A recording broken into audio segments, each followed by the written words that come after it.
आप सब? उम्मीद करती हूँ बहुत बढ़िया होंगे, मजे में होंगे। मैं भी बिल्कुल बढ़िया हूँ। तो जैसा कि आप सभी जानते हैं, हमने केवीएस पेडागोजी से रिलेटेड एक सीरीज स्टार्ट की है जो कि टीजीटी, पीजीटी और पीआरटी सभी पोस्ट के लिए बहुत ही इंपॉर्टेंट है। तो इस सीरीज में आज का हमारा जो नेक्स्ट टॉपिक रहेगा वो डोमेन्स ऑफ डेवलपमेंट से रिलेटेड है।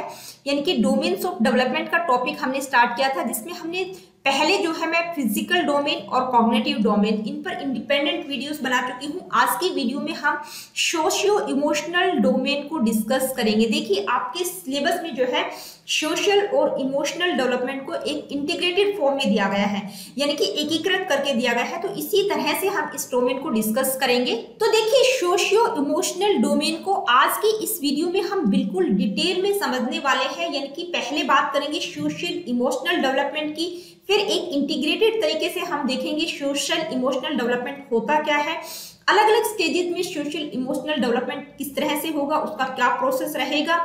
सोशल इमोशनल डेवलपमेंट से रिलेटेड कुछ इंपॉर्टेंट थ्योरीज भी मैं इस वीडियो में आप लोगों को बताऊंगी, और वीडियो के लास्ट में हम इस टॉपिक से रिलेटेड कुछ इंपॉर्टेंट एमसीक्यूज को डिस्कस करेंगे। तो आप लोगों से रिक्वेस्ट है कि बहुत ही तसल्ली से इस वीडियो को देखिएगा विदाउट स्किप किए हुए, अगर आप अच्छे से पेडागोजी की तैयारी करना चाहते हैं तो चलिए स्टार्ट करते हैं आज की इस वीडियो को। सोशियो इमोशनल डोमेन, देखिए सोशियो इमोशनल डोमेन के अंतर्गत दो तरह का डेवलपमेंट आ जाएगा। एक आपका आ जाएगा सोशल डेवलपमेंट। सोशियो शब्द जो है सोशल डेवलपमेंट की बात यहाँ पर की गई है, ठीक है, सोशल डेवलपमेंट। और दूसरा आपका कौन सा आ जाएगा, इमोशनल डेवलपमेंट। तो इनको हम इंटीग्रेटेड करके आज की इस वीडियो में डिस्कस करेंगे, यानी कि कंबाइंड तरीके से डिस्कस करेंगे। लेकिन पहले आप लोगों को ये दोनों तरह के डेवलपमेंट होते क्या है, सोशल डेवलपमेंट से आप क्या समझते हैं, इमोशनल डेवलपमेंट से आप क्या समझते हैं, ये आपको पता होना चाहिए। तो सबसे पहले बात करते हैं सोशल डेवलपमेंट की, यानी कि सोशल डेवलपमेंट क्या होता है। तो सोशल डेवलपमेंट का मतलब क्या होता है? Social development refers to the development of interaction with the human world around us, including relationships with others and also the social skills we need to fit into our culture और society। तो सामाजिक विकास यानी कि social development का मतलब क्या होता है कि सोशली आप कितने डेवलप हो चुके हैं। तो सोशल डेवलपमेंट एक ऐसी टर्म है कि भाई आप जिस समाज, जिस सोसाइटी, जिस कल्चर में आप रह रहे हैं, वहाँ के लोगों के साथ आप किस तरह से इंटरेक्ट करते हैं, यानी कि उनके साथ आपकी कैसी अंतःक्रिया है। इंटरेक्शन का मतलब किस तरह से आप बातचीत करते हैं, आपका व्यवहार कैसा है। तो इसमें जो है सोशल डेवलपमेंट में आपके रिलेशनशिप दूसरों के साथ किस तरह के हैं, ये भी शामिल है। साथ ही आपके अंदर वो सोशल स्किल्स है कि नहीं, ताकि जिस सोसाइटी, जिस कल्चर में आप रह रहे हैं, वहां पर आप वहां की सोसाइटी, वहां के कल्चर को आप फॉलो कर सके, वहां के जो भी नॉर्म्स, रूल, रेगुलेशन है उसमें आप फिट बैठ सके। ठीक है, फिट बैठने का मतलब है कि भाई वहां पर आप अच्छे से रह सके। तो सोशल डेवलपमेंट का ऑल ओवर मतलब क्या है कि भाई जिस समाज में आप रहते हैं उस समाज के लोगों के साथ आप किस तरह से इंटरेक्ट होते हैं, कैसे आपकी रिलेशनशिप है, और आपके अंदर वो सोशल स्किल्स हैं कि नहीं, ताकि आप उन लोगों के साथ प्रॉपर तरीके से रह पाए। अब बात करते हैं इमोशनल डेवलपमेंट क्या होता है, व्हाट इज इमोशनल डेवलपमेंट। तो देखिए, इमोशनल डेवलपमेंट का क्या मतलब होता है। Emotional development is the process in which an individual is able to experience, recognize, and express varying emotions. Emotions are an individual's subjective responses or reactions to various situations. Emotional development होता क्या है, इससे पहले आप लोगों को पता होना चाहिए what is the meaning of emotions. Emotion क्या होता है? देखिए, इमोशन एक ऐसा शब्द है जिसको आए दिन हम अपनी डेली लाइफ में यूज करते हैं। तो इमोशन का मतलब भावना हम कह सकते हैं, या संवेग। तो संवेग शब्द का मतलब क्या होता है? तो देखिए, इमोशन का मतलब व्यक्ति की भावनाएं, यानी जो व्यक्ति अलग अलग सिचुएशन में रिएक्ट करता है, किसी पर्टिकुलर सिचुएशन के प्रति अचानक से रिएक्शन दे देता है। जैसे कभी किसी बच्चे या व्यक्ति को अचानक से गुस्सा आ जाता है, कभी हंसता है, रोता है, कभी ईर्ष्या हो जाती है, कभी द्वेष हो जाता है। तो ये सारे शब्द क्या है, ये इमोशन से रिलेटेड है। ठीक है, ये हमारे इमोशंस होते हैं, यानी कि हम इनको भावनाएं भी कह सकते हैं, या संवेग शब्द इसके लिए यूज कर सकते हैं। तो कभी अचानक से गुस्सा आना, खुश होना, रोना, तो ये सारे हमारे क्या है, इमोशन है। अब इमोशनल डेवलपमेंट होता क्या है, यानी कि जो बच्चा है वो इमोशनली डेवलप हो गया है, यानी कि उसका संवेगात्मक विकास हो चुका है। तो इमोशनल डेवलपमेंट एक ऐसा प्रोसेस होता है जहां पर कोई भी इंडिविजुअल इस योग्य हो जाता है कि वो दूसरों के जो फीलिंग्स हैं, दूसरों के जो इमोशंस हैं, उनको वो अनुभव करना सीख जाता है, उनको वो रिकॉग्नाइज करता है और किसी के इमोशंस के प्रति किस तरह से रिएक्ट करना है उसकी समझ बच्चे में डेवलप हो जाती है। देखिए, अगर कोई भी दो व्यक्ति आपस में बात कर रहे हैं और उनमें से किसी एक को अचानक से गुस्सा आ जाता है और दूसरा सामने वाला जो है बहुत इमोशनली स्ट्रॉन्ग है या इमोशनली मैच्योर हम कह सकते हैं, तो वो बिल्कुल उस टाइम पर आर्गुमेंट नहीं करेगा, क्योंकि उसको पता है कि यहाँ पर अगर आर्गुमेंट किया तो लड़ाई भी हो सकती है। तो इमोशनल डेवलपमेंट का मतलब बच्चे में वो समझ पैदा हो चुकी है कि भाई किसी इमोशंस के प्रति, किसी की भावनाओं के प्रति किस टाइम पर किस तरह का रिएक्शन उसको देना है। तो सोशल डेवलपमेंट होता क्या है, इमोशनल डेवलपमेंट क्या होता है, आई होप ये दोनों टर्म्स आप लोगों को बिल्कुल क्लियर होंगी। अब हम बात करेंगे सोशल इमोशनल डेवलपमेंट की, यानी कि सामाजिक और संवेगात्मक विकास को एक इंटीग्रेटेड तरीके से डिस्कस करेंगे। तो जो सोशल इमोशनल डेवलपमेंट है वो क्या रिप्रेजेंट करता है, ये एक स्पेसिफिक डोमेन है चाइल्ड डेवलपमेंट, यानी कि बाल विकास की एक स्पेसिफिक डोमेन है। स्पेसिफिक क्यों कहा है, क्योंकि यहाँ पर जो है बच्चे का संवेगात्मक और सामाजिक विकास एक साथ किस तरह से होता है इसकी बात हम करेंगे। तो ये क्या होता है, ये ग्रेजुअल और इंटीग्रेटिव प्रोसेस होता है। इंटीग्रेटिव क्यों है, यानी कि इंटीग्रेट किया गया है, किसको इंटीग्रेट किया गया है, सोशल डेवलपमेंट और इमोशनल डेवलपमेंट को इंटीग्रेट करके बताया गया है सोशियो इमोशनल डेवलपमेंट, यानी कि सामाजिक और संवेगात्मक विकास। तो ये इंटीग्रेटिव प्रोसेस है जहां पर बच्चे में किस तरह की समझ डेवलप होती है, यानी कि capacity to understand, experience, express and manage emotions and to develop meaningful relationships with other. देखिए, यहाँ पर बच्चे में किस तरह की समझ डेवलप होती है, यहाँ पर बच्चे को समझ आ जाती है, यानी कि वो अपने आप को समझता है, दूसरों के अनुभवों को, अपने आप को एक्सप्रेस करना, अपने इमोशंस को मैनेज करना, साथ ही जहां पर वो रह रहा होता है, जिस सोसाइटी में वो रह रहा होता है, वहां के लोगों के साथ किस तरह के उसकी रिलेशनशिप होंगी, किस तरह से रिलेशनशिप डेवलप करने हैं, इस तरह की सारी समझ यहाँ पर बच्चे में विकसित होती है। तो जो सोशियो इमोशनल डोमेन है उसमें क्या इंक्लूड होता है, child's growing understanding and control of their emotions, यानी कि भाई बच्चा अपने इमोशंस को भी कंट्रोल करना सीखता है, साथ ही समाज में वो रहते हुए किस तरह से ग्रो कर रहा है, ठीक है। They also begin to identify what others are feeling, develop the ability to cooperate, show empathy and use moral reasoning. देखिए, यहाँ पर वो अपनी फीलिंग्स को तो आइडेंटिफाई करता ही करता है, साथ ही उसमें किस तरह की एबिलिटीज का डेवलपमेंट हो जाता है, क्योंकि साथ साथ उसका इमोशनल और सोशल डेवलपमेंट एक साथ चल रहा है। तो वहां बच्चे में जो है कॉपरेशन, एम्पैथी और मोरल रीजनिंग का भी डेवलपमेंट हो जाता है। तो देखिए, सोशल इमोशनल डोमेन की जब हम बात कर रहे हैं तो इस डोमेन में और क्या इंक्लूड होगा, developing attachment to others and learning how to interact with them, यानी कि दूसरों के साथ जो अटैचमेंट है उसका विकास होता है, साथ ही किस तरह से दूसरों के साथ इंटरेक्ट होना है। तो यहाँ पर बच्चे में क्या क्या क्वालिटीज आ जाती हैं, how to share, take turns and accept differences in others, यानी कि यहाँ पर बच्चा शेयर करना सीखता है, यानी कि अपनी चीज को दूसरों के साथ शेयर करता है, टर्न कैसे लेना है, दूसरे लोगों में जो डिफरेंसेस होते हैं, यानी कि every person is different in this world, यानी कि हर व्यक्ति एक दूसरे से डिफरेंट होता है। तो दूसरे लोगों में जो डिफरेंसेस होते हैं उनको भी समझता है, उसको पता है कि मतलब जैसा वो है वो दूसरा सामने वाला बिल्कुल वैसा नहीं है, हर बच्चा एक दूसरे बच्चे से बिल्कुल डिफरेंट होता है। तो जो इंडिविजुअल डिफरेंसेज होती हैं उसकी समझ भी यहाँ बच्चे में आने लगती है, साथ ही बच्चे में दूसरे तरह के रिलेशनशिप्स, यानी कि उसके पेरेंट्स, सिबलिंग्स, पीर, टीचर, कम्युनिटी के जो दूसरे लोग हैं उनके साथ भी वो अपने रिलेशनशिप्स को बिल्डअप करता है या डेवलप करता है। तो देखिए, सोशल इमोशनल डेवलपमेंट या हम सोशियो इमोशनल डोमेन भी कह सकते हैं। तो कहने का मतलब है कि ये जो डोमेन है इसमें बच्चे का सामाजिक और संवेगात्मक विकास एक साथ होता है। यहाँ पर बच्चा अपने इमोशंस को भी मैनेज करता है और दूसरे बच्चों में जो डिफरेंसेस हैं, दूसरों के साथ किस तरह से रहना है, किस तरह से इंटरेक्ट करना है, उस तरह की चीजें भी बच्चे में डेवलप होती हैं, ठीक है। तो अब बात करेंगे कि अलग अलग स्टेजेस में सोशल इमोशनल डेवलपमेंट का क्या प्रोसेस रहेगा।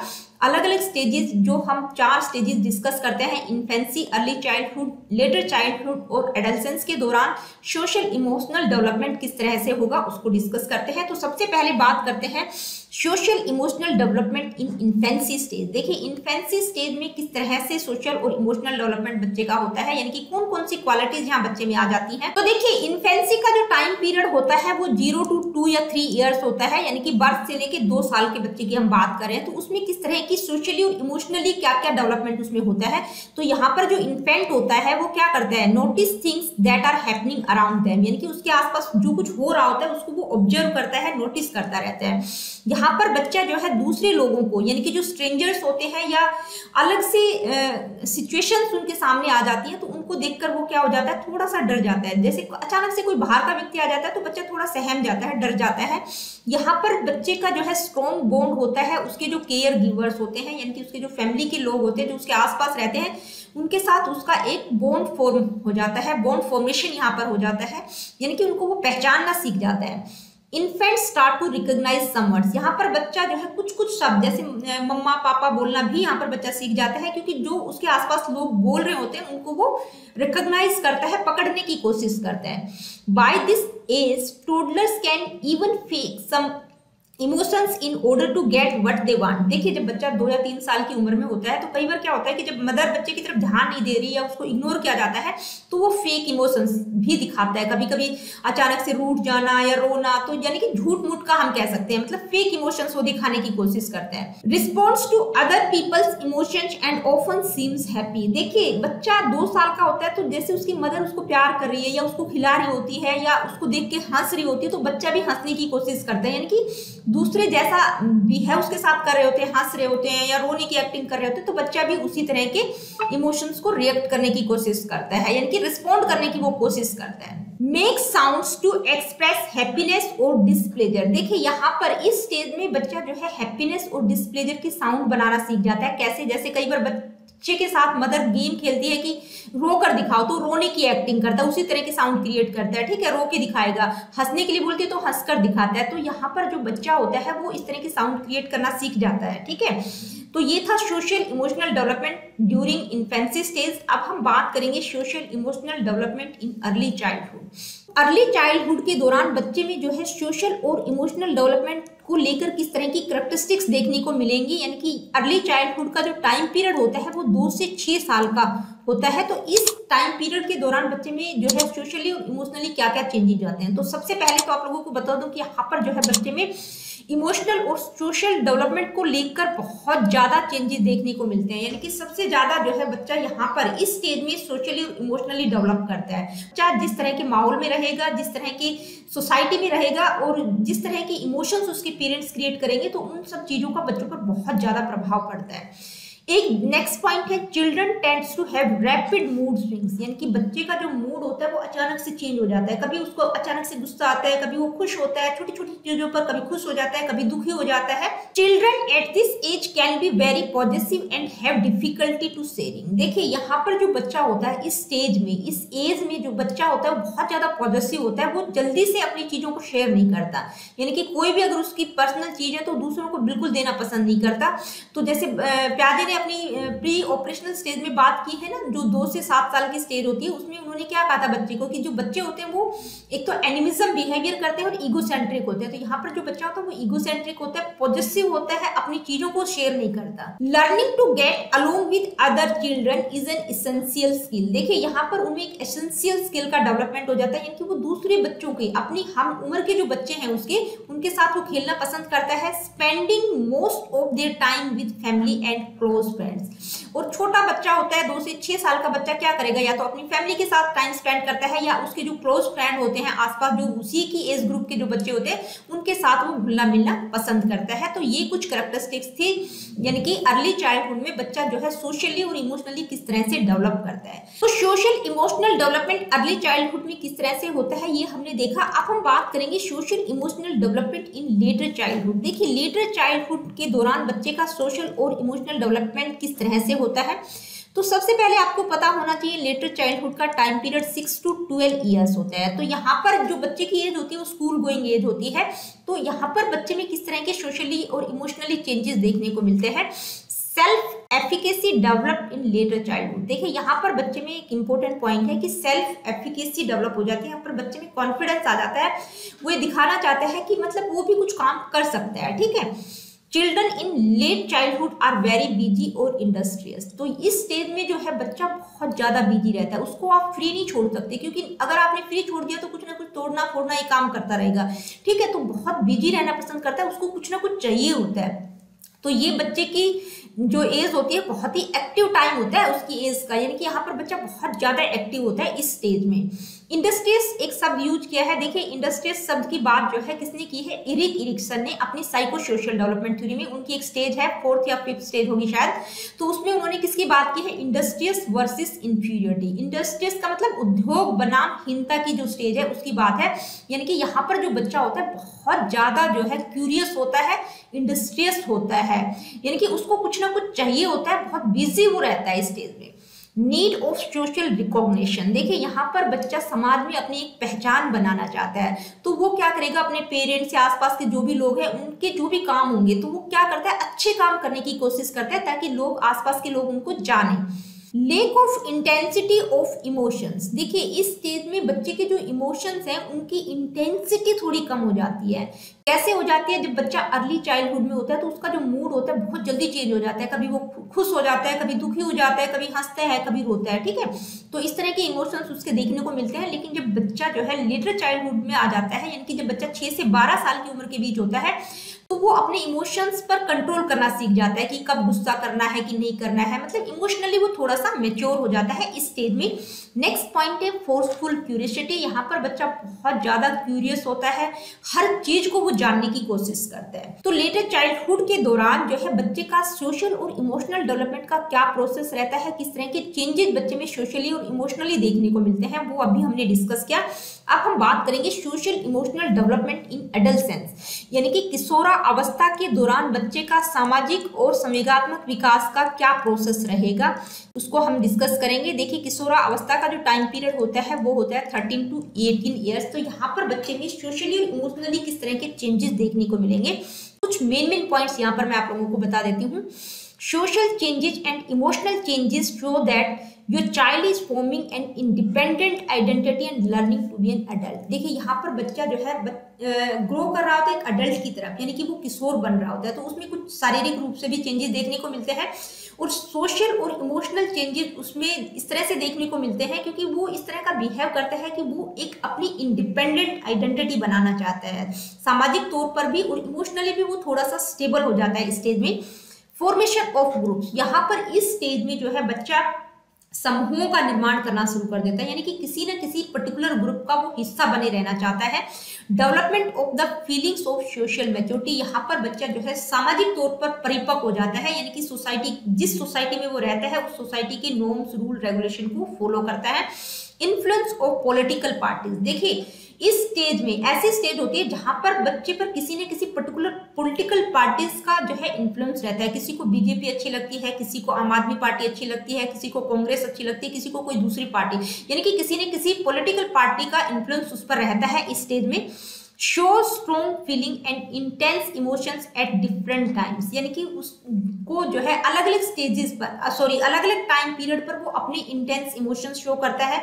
लेकिन यहाँ पर जो उसका मूड होता है वो अनप्रिडिक्टेबल होता है, क्योंकि स्टेज को हम कहते हैं ना आंधी तूफान की अवस्था है, तो बच्चे का किस टाइम पर क्या मूड रहेगा ये प्रिडिक्ट नहीं किया जा सकता। कभी उसको अचानक से बहुत भयंकर गुस्सा आ सकता है, कभी वो बहुत खुश हो सकता है, कभी वो इंटेंस इमोशन शो करता है। तो इसलिए इसको कौन सी स्टेज कहा जाता है, आंधी तूफान की अवस्था भी हम इसको कहते हैं, क्योंकि यहाँ पर जो बच्चे का मूड होता है वो क्या होता है, अनप्रिडिक्टेबल होता है। Child's decision making skills are still developing and your child is still learning about the consequences of actions. देखिए ये ऐसी स्टेज होती है, ऐसी अवस्था होती है कि यहाँ पर बच्चे में जो है डिसीजन मेकिंग की स्किल्स का डेवलपमेंट हो जाता है, यानी कि बच्चा इतना मैच्योर हो चुका होता है कि वो अपने किसी भी काम का डिसीजन वो इंडिपेंडेंटली ले सकता है। और साथ ही यहाँ पर बच्चे में ये भी समझ पैदा हो जाती है कि भाई जो काम वो कर रहा है उसके कॉन्सिक्वेंसेस क्या रहेंगे, अगर अच्छा कर रहा है या गलत कर रहा है तो उसको पता रहता है कि ये जो एक्शन वो कर रहा है उनके कॉन्सिक्वेंसेस, उनका परिणाम क्या निकलेगा, इस चीज के बारे में भी वो अवेयर रहता है। यहाँ पर मैं आप लोगों को एक पॉइंट क्लियर करना चाहती हूँ कि जो हमने सोशो इमोशनल डोमेन पढ़ा है ये सिर्फ स्टेजेस से रिलेटेड नहीं है, इस डोमेन के अंतर्गत जो है एक दो थ्योरीज भी आती हैं जिनको आपको डिटेल में पढ़ना पड़ेगा। तो इस डोमेन में आपको ये दो थ्योरीज मैंने यहाँ पर इंक्लूड की हैं, इनको बिल्कुल डिटेल में आपको समझना पड़ेगा, क्योंकि यहाँ पर जो है आज की इस वीडियो में मैं इन थ्योरीज को बिल्कुल डिटेल में नहीं करवाऊंगी, सिर्फ बेसिक मेन पॉइंट्स मैं आप लोगों को यहाँ पर बता दूंगी। तो कौन कौन सी थ्योरीज को आपको पढ़ना पड़ेगा, एक तो है लेव Vygotsky socio culture theory of cognitive development, यानी कि संज्ञानात्मक विकास का सामाजिक सांस्कृतिक सिद्धांत है ये, इसलिए मैंने इस डोमेन में इस थ्योरी को इंक्लूड किया है। थ्योरी तो किसकी है, कॉग्निटिव डेवलपमेंट से रिलेटेड है, लेकिन किसके परिप्रेक्ष्य में है, समाज और कल्चर के परिप्रेक्ष्य में बात की है उन्होंने, तो यहाँ पर मैंने इस डोमेन में इंक्लूड किया है। दूसरी थ्योरी है psycho social development theory by Eric Erikson, यानी कि इरिक इरिक्सन का जो है मनोसामाजिक सिद्धांत, ठीक है, मनोसामाजिक सिद्धांत है उनका, तो उसको भी आपको बिल्कुल डिटेल में समझना है। तो ये मेन दो थ्योरीज इस डोमेन के अंतर्गत आप लोगों को पढ़नी पड़ेंगी, बिल्कुल डिटेल में पढ़िएगा क्योंकि इंडिपेंडेंट टॉपिक्स है, ठीक है।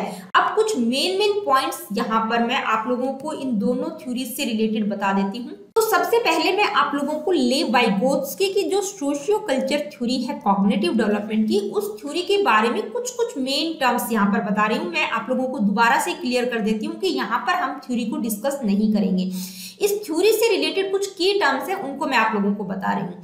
बेसिक्स इस थ्योरी के बारे में यहाँ पर मैं आप लोगों को बता रही हूँ, ताकि आपको क्वेश्चन अगर पेपर में देखने को मिले तो आप कर सके उसको, ठीक है। तो ये जो थ्योरी है इसको हिंदी में हम क्या कहेंगे, सामाजिक सांस्कृतिक सिद्धांत, ठीक है, सामाजिक सांस्कृतिक सिद्धांत है वाइगोत्स्की का। तो वाइगोत्स्की जो है एक कंस्ट्रक्टिविस्ट थे, एक रचनावादी थे। उन्होंने क्या कहा कि जो हमारा कॉग्निशन है, हमारा संज्ञान है, हमारी अंडरस्टैंडिंग पावर है, जो हमारा मेंटल प्रोसेस है, वो किस तरह से डेवलप करता है। तो उनका मानना है कि उस पर जो है हमारी समाज और संस्कृति का मतलब अहम रोल होता है। समाज और संस्कृति के परिप्रेक्ष्य में हमारा कॉग्निटिव डेवलपमेंट होता है, यानी कि जिस तरह से हम अपने समाज से इंटरेक्ट करते हैं उसका अहम रोल होता है, ठीक है। सोशल इंटरेक्शन की बात या सोशल लर्निंग की बात इन्होंने मेनली की है, एक तो आपको पता होना चाहिए, यानी कि समाज और संस्कृति के परिप्रेक्ष्य में बच्चा जो है सीखता है, बच्चा अपने ज्ञान का निर्माण कर सकता है, लेकिन उस पर जो है वो कैसे कर सकता है, सोशल इंटरेक्शन के द्वारा, यानी कि सामाजिक अंतःक्रियाओं के द्वारा उसका जो कॉग्निशन है उसका डेवलपमेंट होता है। मेनली उन्होंने सोशल लर्निंग की बात की है। अब इन्होंने जो है 3 टर्म दी है, वो आप लोगों को बिल्कुल डिटेल में पढ़नी है। फर्स्ट है जेडपीडी, जेडपीडी का मतलब zone of proximal development, Hindi में हम इसको कहेंगे संभावित विकास का क्षेत्र क्या होता है, ठीक है। दूसरी टर्म है एमकेओ और तीसरी टर्म है स्कैफोल्डिंग, ठीक है। स्कैफोल्डिंग को हम हिंदी में कहते हैं मचान एक तरह से, और एमकेओ की फुल फॉर्म क्या होती है, मोर नॉलेजेबल अदर। तो ये तीनों टर्म आपको बिल्कुल डिटेल में पता होनी चाहिए। यहाँ पर मैं आप लोगों को एक छोटे से एग्जाम्पल से इनको समझाने की कोशिश करती हूँ। तो एग्जाम्पल क्या है, देखिए इस एग्जाम्पल से ना मैं आप लोगों को ये तीनों टर्म क्लियर करने की कोशिश करती हूँ। इस सर्कल में आप 3 छोटे छोटे सर्कल देख सकते हैं, एक ग्रीन कलर का, एक पिंक और एक ग्रे कलर। तो जो ग्रीन वाला सर्कल है ये कौन सा जोन है, ये वो जोन है जहां तक बच्चा खुद डेवलप कर सकता है, यानी कि उसकी कैपेसिटीज का डेवलपमेंट खुद हो सकता है, यहाँ पर बच्चे को कोई हेल्प नहीं चाहिए। पिंक वाला सर्कल है वो क्या है, ये है जोन ऑफ प्रॉक्सिमल डेवलपमेंट, यानी कि ये जो एरिया है पिंक वाला सर्कल वाला, ये वो संभावित क्षेत्र है जहां पर बच्चा डेवलप कर सकता है, लेकिन कैसे करेगा, अगर उसको किसी की हेल्प मिल जाए, ठीक है। और हेल्प कौन दे सकता है, मोर नॉलेजेबल अदर। तो आप जो यहाँ से ग्रीन से पिंक तक पहुंचने के लिए बच्चे को जो हेल्प दी जाएगी, इस एरिया में जो हेल्प दी जाएगी, उस हेल्प को हम क्या कहेंगे, स्कैफोल्डिंग, ठीक है। स्कैफोल्डिंग हम उसको कहेंगे, यानी कि ये जो हेल्प है ये टेम्परेरी हेल्प है ताकि बच्चा यहाँ तक पहुंच सके। और जो ग्रे वाला सर्कल है वो एरिया है जहां पर बच्चा हेल्प और विदाउट हेल्प किसी भी तरह से नहीं पहुंच सकता। तो जोन ऑफ प्रॉक्सिमल डेवलपमेंट का मतलब क्या है, वो दायरा जहां तक बच्चे का विकास संभव है, लेकिन विकास तभी संभव है जब उसको कोई हेल्प दी जाए। तो यहाँ से ग्रीन से पिंक तक पहुंचने के लिए बच्चे को जो टेम्परेरी हेल्प दी जा रही है, यानी कि जो ब्रिज बना हुआ है एक मचान का काम कर रहा है, यानी कि जो हेल्प है वो क्या है, टेम्परेरी है, परमानेंट नहीं है, क्योंकि टेम्परेरी इसलिए है, तब तक दी जाएगी जब तक बच्चे का उस संभावित क्षेत्र में विकास न हो जाए। तो इस हेल्प को क्या कहेंगे? स्कैप होल्डिंग। तो आई होप कि स्कैप होल्डिंग का मतलब क्या होता है आपको पता चल गया होगा। अब यहाँ पर जो हेल्प देगा वो कौन देगा? जो उससे ज्यादा नॉलेज वाला व्यक्ति होगा वही हेल्प दे सकता है, जिसकी हायर स्किल्स होंगी। वो कोई उसका मतलब माता पिता हो सकते हैं, या कोई साथी हो सकता है, टीचर हो सकता है, ट्यूटर हो सकता है, ठीक है, कोई भी व्यक्ति हो सकता है जो उस पर्टिकुलर फील्ड में उससे ज्यादा नॉलेज रखता है। तो ये तीनों टर्म आई होप आप लोगों को क्लियर हो गई कि जोन ऑफ प्रॉक्सिमल डेवलपमेंट का मतलब क्या है? वो दायरा जहां तक बच्चे का विकास संभव है, लेकिन विकास तभी हो सकता है जब उसको कोई हेल्प दी जाए। तो जो बच्चे को हेल्प दी जा रही है, जो टेम्परेरी हेल्प दी जा रही है, उसको हम क्या कहेंगे? स्कैफोल्डिंग। और हेल्प कौन दे रहा है? मोर नॉलेजेबल अदर, MKO, ठीक है। तो जो ज्यादा नॉलेजेबल होगा उस फील्ड में वो व्यक्ति उसको हेल्प देगा। तो ये कुछ टर्म्स थी जो कि लेव वाइगोत्स्की की थ्योरी से रिलेटेड है। आपको क्वेश्चंस में ये आपको 100% देखने को मिलेंगे, ठीक है। तो आप लोगों को इनका मतलब पता होना चाहिए कि ZPT क्या है, MKO क्या है, या स्कैफोल्डिंग क्या है। आई होप कि ये क्लियर हो गई होंगी तीनों टर्म्स। तो देखिए, ये जो लेव वाइगोत्स्की की सोशियो कल्चर थ्योरी है कॉग्निटिव डेवलपमेंट की, इस थ्योरी से रिलेटेड कुछ मेन पॉइंट्स मैंने आप लोगों को बता ही दिए हैं, बाकी आपको थ्योरी को डिटेल में पढ़ना पड़ेगा। अब दूसरी जो थ्योरी है सोशल इमोशनल डोमेन में जो आएगी वो है इरिक इरिक्सन की साइको सोशल डेवलपमेंट थ्योरी, यानी कि इरिक इरिक्सन का मनोसामाजिक सिद्धांत क्या है। इस थ्योरी को भी आपको जो है डिटेल में पढ़ना पड़ेगा, क्योंकि जो क्वेश्चंस होंगे वो इस थ्योरी से रिलेटेड भी पूछे जा सकते हैं। तो इस थ्योरी को भी आप बिल्कुल डिटेल में पढ़िएगा, क्योंकि यहाँ पर मैं थ्योरी नहीं करवा रही हूँ, इस थ्योरी से रिलेटेड कुछ मेन टर्म्स आप लोगों को बता देती हूँ। तो पहले तो आप लोगों को पता होना चाहिए कि इरिक्सन जो है एक साइको एनालिसिस थे, जस्ट लाइक फ्रॉइड, यानी कि फ्रॉइड की तरह वो भी क्या है? वो एक साइको एनालिसिस थे। जबकि फ्रॉइड ने जो काम किया था वो साइको सेक्सुअल डेवलपमेंट थ्योरी उन्होंने दी है, यानी कि साइको सेक्सुअल डेवलपमेंट पर उन्होंने काम किया है। लेकिन जो इरिक्सन है उनकी जो थ्योरी है वो है साइको सोशल डेवलपमेंट, यानी कि मनोसामाजिक सिद्धांत। तो इनका जो काम है वो किसके मतलब कॉन्टेक्स्ट में है? सोशल कॉन्टेक्स्ट की बात इन्होंने की है, सामाजिक परिप्रेक्ष्य की बात की है, यानी कि समाज का अहम रोल होता है किसी भी व्यक्ति की पर्सनैलिटी के डेवलपमेंट में। तो उन्होंने जो है पूरी ह्यूमन लाइफ को जो है 8 स्टेजेस में डिवाइड किया है। ये बेसिक बातें मैं आप लोगों को यहाँ बता रही हूँ। और उनका क्या मानना है कि जो ये 8 स्टेजेस हैं, ये हर स्टेज के ऊपर एक कॉन्फ्लिक्ट है, एक क्राइसिस है। तो एक वर्ड जो है आइडेंटिटी क्राइसिस, यानी कि पहचान का संकट, जिसके लिए इरिक इरिक्सन को बहुत ज्यादा जाना जाता है और कई बार पेपर में पूछ भी लिया जाता है कि जो आइडेंटिटी क्राइसिस शब्द है वो किसने यूज किया है, तो वो इरिक इरिक्सन ने यूज किया है, ठीक है। इसके लिए उनको बहुत ज्यादा पहचाना जाता है। तो उनका मानना है कि जो ये 8 स्टेजेस उन्होंने बताई हैं किसी भी व्यक्ति की पर्सनैलिटी से रिलेटेड, तो इन 8 स्टेजेस पर हर स्टेज पर एक कॉन्फ्लिक्ट है, एक द्वंद्व है, एक क्राइसिस है। तो हर व्यक्ति को अगर उस कॉन्फ्लिक्ट को वो पार कर लेगा तो पॉजिटिव डायरेक्शन में जाएगा, अगर नहीं कर पाया तो नेगेटिव डायरेक्शन में भी जा सकता है। तो देखिए, इरिक्सन ने जो है सोशल एक्सपीरियंसेस यानी कि सोशल इंटरेक्शन की बात की है, यानी कि किसी भी व्यक्ति की पर्सनैलिटी पर सोशल इंटरेक्शन का अहम रोल होता है। इरिक इरिक्सन ने अपनी जो साइको सेक्सुअल डेवलपमेंट की थ्योरी है उसमें उन्होंने ये 8 स्टेजेस बताए हैं। इनको आप बिल्कुल डिटेल में समझ लीजिएगा, क्योंकि यहाँ पर मैं थ्योरी नहीं करवा रही हूँ। तो ये 8 स्टेजेस आपको बिल्कुल समझने हैं, इनका टाइम पीरियड क्या है, और हर स्टेज पर जो है उन्होंने एक क्राइसिस की बात की है और साथ ही एक वर्च्यू भी दिया गया है, ठीक है। यानी कि एक वर्च्यू भी होता है हर स्टेज पे, वो भी आपको पता होना चाहिए कि कौन सी स्टेज का कौन सा वर्च्यू है, कई बार एग्जामिनर पूछ लेते हैं। ओके, तो ये 8 स्टेजेस आपको पता होनी चाहिए। तो देखिए, इस सोशियो इमोशनल डोमेन के अंतर्गत आप लोगों को ये दोनों थ्योरीज भी बिल्कुल डिटेल में समझनी पड़ेंगी। अगर आपने इनको नहीं समझा तो क्वेश्चंस जो है इन थ्योरीज से रिलेटेड आपको पक्का देखने को मिलेंगे। तो आपको बहुत जरूरी है इन थ्योरीज को समझना। अब इस डोमेन यानी कि सोशियो इमोशनल डोमेन की जो हमने बात की है, इससे रिलेटेड इंपोर्टेंट क्वेश्चंस को हम डिस्कस करेंगे, और यहाँ पर आप लोगों को फॉर्मेट भी पता चल जाएगा कि भाई इस डोमेन से रिलेटेड किस तरह के क्वेश्चंस हमसे पूछे जा सकते हैं। Let me see what is the first question. The psycho social theory has how many stages. देखिए, जो मनोसामाजिक सिद्धांत है उसमें कितनी अवस्थाएं हैं, कितनी स्टेजेस हैं, 5, 8 या 9। तो कितनी स्टेजेस हैं उसमें? 8 स्टेजेस। अभी जस्ट मैंने आप लोगों को बताया कि साइको सोशल थ्योरी किसके द्वारा दी गई है? इरिक इरिक्सन के द्वारा ये थ्योरी दी गई है, और इसमें उन्होंने पूरी लाइफ को, किसी भी व्यक्ति की लाइफ को 8 स्टेजेस में डिवाइड किया है। आगे बढ़ते हैं, देखते हैं नेक्स्ट क्वेश्चन। देखिए, ये आपको वाइगोत्स्की से रिलेटेड क्वेश्चन मैंने डाला है ताकि आप लोगों को पता चल जाए कि इस तरह के क्वेश्चंस पूछे जाएंगे। According to Vygotsky cognitive development depends on, देखिए वाइगोत्स्की के अनुसार संज्ञानात्मक विकास निश्चित रूप से होता है, यानी कि किस चीज पर डिपेंड करता है।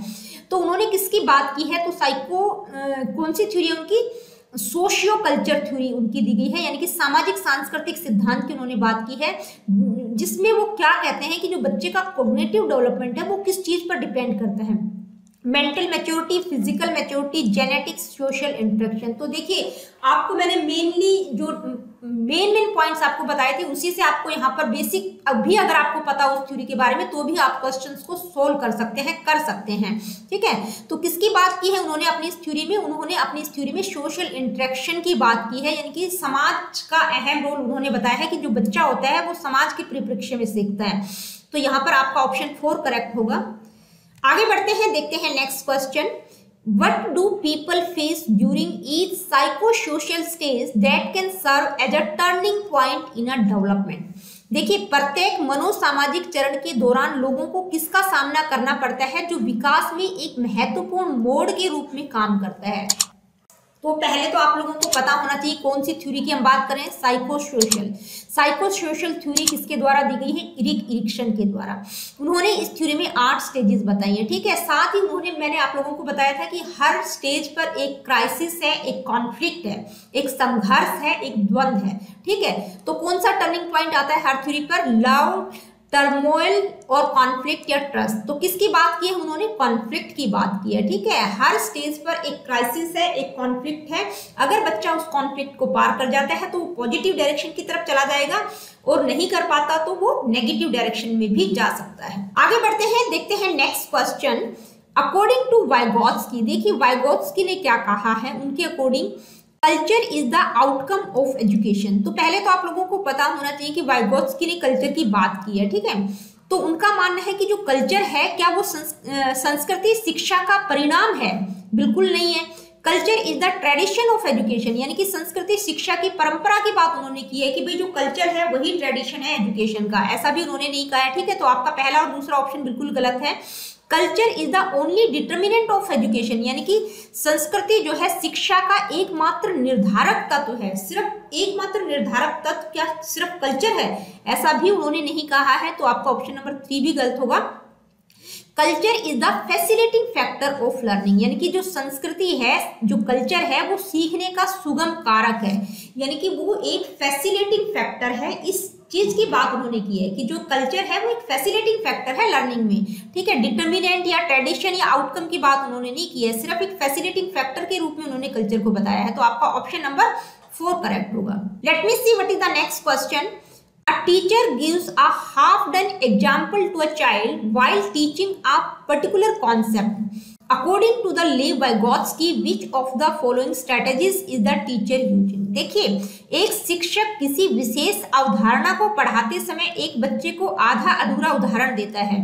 लेव वाइगोत्स्की के अनुसार शिक्षक निम्नलिखित में से किस रणनीति का उपयोग कर रहा है, यानी कि किसका वो कौन सी स्ट्रैटेजी का प्रयोग कर रहा है। आपके पास 4 ऑप्शंस दिए गए हैं, observational learning, scaffolding, conflict teaching या कंडीशनिंग। देखिए कॉन्फ्लिक्ट टीचिंग और कंडीशनिंग की बात तो यहाँ पर है ही नहीं, ऑब्जर्वेशनल लर्निंग की भी बात नहीं की जा रही, यानी कि बच्चा देखकर सीख रहा है, ऐसा नहीं है। टीचर क्या कर रही है, बच्चे को आधी अधूरी सहायता कर रही है ताकि वो अपने लक्ष्य तक पहुंच सके, इतनी हेल्प कर रही है ताकि वो अपने गोल तक पहुंच सके। तो यहाँ पर क्या कर रही है, स्कैफोल्डिंग, यानी कि जो टेम्परेरी हेल्प है जो टीचर के द्वारा की जा रही है ताकि बच्चा जो है अपने जोन ऑफ प्रॉक्सिमल डेवलपमेंट में पहुंच जाए, यानी कि जहां तक उसका विकास संभव है, जहां तक वो क्वेश्चन को सोल्व कर पाए, तो इतना बेसिक हेल्प वो कर रही है। तो इसको उन्होंने क्या कहा है, स्कैफोल्डिंग। नेक्स्ट क्वेश्चन है, showing is an indication of social development, यानी कि दिखाना, क्या दिखाना एक सामाजिक विकास का संकेत है। मोटिवेशन दिखाना, एम्पैथी, एगरनेस या ह्यूमर। तो एगरनेस और ह्यूमर तो जो है किससे रिलेटेड है, आपकी इमोशनल डेवलपमेंट से रिलेटेड है। मोटिवेशन भी नहीं होगा तो एम्पैथी आपका यहाँ पर आएगा। एम्पैथी का मतलब सहानुभूति दिखाना, ये क्या है, ये सोशल डेवलपमेंट का एक इंडिकेशन है कि भाई किसी के प्रति सहानुभूति दिखाना, ठीक है। ये क्या है, सोशल डेवलपमेंट का एक इंडिकेशन है। आपका ऑप्शन नंबर 2 करेक्ट होगा, empathy. Let me see what is the next question. Intimacy versus isolation occurs at what stage.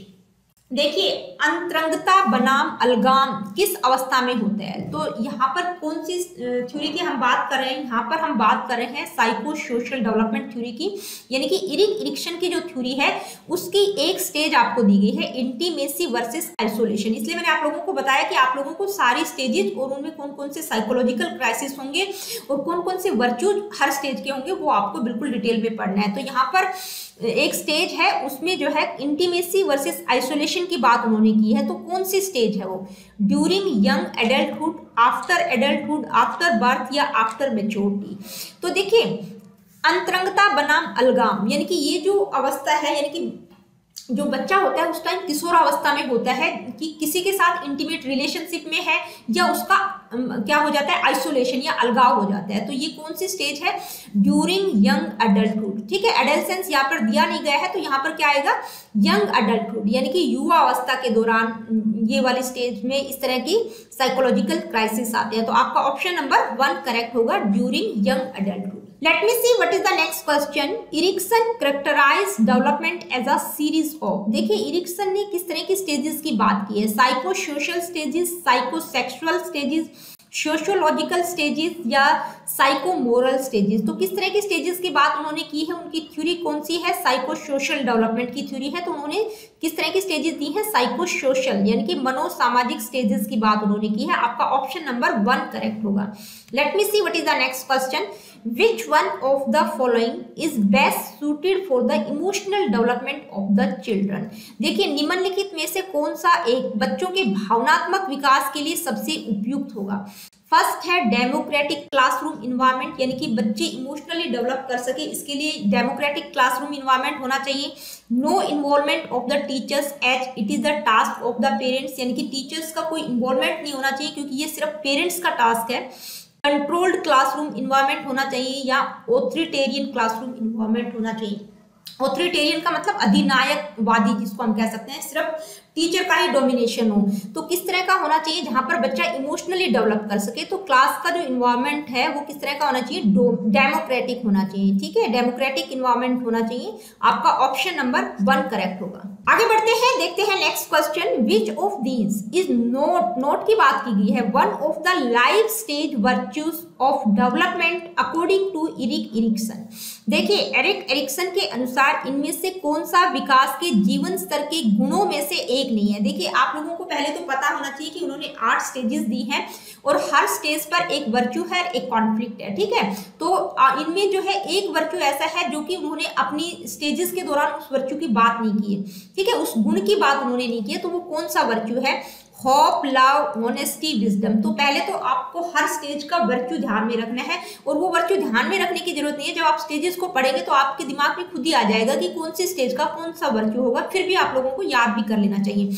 तो देखिए, होप, लव और विजडम, ये तीनों वर्च्यू जो है आपको उनकी जो लाइफ स्टेजेस दी गई हैं उनमें मिल जाएंगे। सिर्फ उन्होंने कौन सी वर्च्यू की बात नहीं की? ऑनेस्टी। तो आपका ऑप्शन नंबर 3 करेक्ट होगा, honesty. Let me see what is the next question. Who defined social development means the attainment of maturity in social settings? यानी कि किसने परिभाषित किया है? ये जो डेफिनेशन है ये किसके द्वारा दी गई है? क्या डेफिनेशन है? सामाजिक विकास का अर्थ सामाजिक सेटिंग में परिपक्वता को प्राप्त करना है। ठीक है, यानी कि सोशल मैच्योरिटी अटेन करना सोशल सेटिंग्स में। ये किसने दी है? क्रो और crow, EB Hurlock, James Drever या फ्रीमैन एंड सावेल। तो देखिए, ये जो डेफिनेशन है ये हरलॉक के द्वारा दी गई है। ठीक है, आगे बढ़ते हैं, देखते हैं नेक्स्ट क्वेश्चन. असर्शन. देखिए, यहाँ पर आपको एक क्या दिया गया है? अभिकथन. ठीक है, और दूसरा उसका क्या दिया गया है? रीजन, कारण. तो अभिकथन क्या है? During adolescence the Pir group becomes more important. देखिए, एडोलसेंस के दौरान यानी कि जो किशोरा अवस्था है उसके दौरान पीर ग्रुप यानी कि उनके जो साथी समूह है वो ज्यादा इंपॉर्टेंट हो जाते हैं बजाय कि पेरेंट्स के. रीजन क्या है इसके पीछे? क्यों ऐसा होता है? The general feeling is that the peer understand them more than their parents. यानी कि इसके पीछे सामान्य भावना ये है कि जो उनके साथी होते हैं वो उनको ज्यादा समझते हैं बजाय कि पेरेंट्स के. तो आपको बताना है कौन सा ऑप्शन करेक्ट होगा. ठीक है, तो ये जो क्वेश्चन है आप लोग अभी एडोलसेंस में ही चल रहे हैं, किशोरावस्था में ही चल रहे हैं, तो आप लोग मुझसे ज्यादा इसको अच्छे से बता पाएंगे. तो इस क्वेश्चन का जो आंसर है आप लोग मुझे कमेंट करके बताएंगे कि कौन सा ऑप्शन करेक्ट होगा. आगे बढ़ते हैं, देखते हैं नेक्स्ट क्वेश्चन.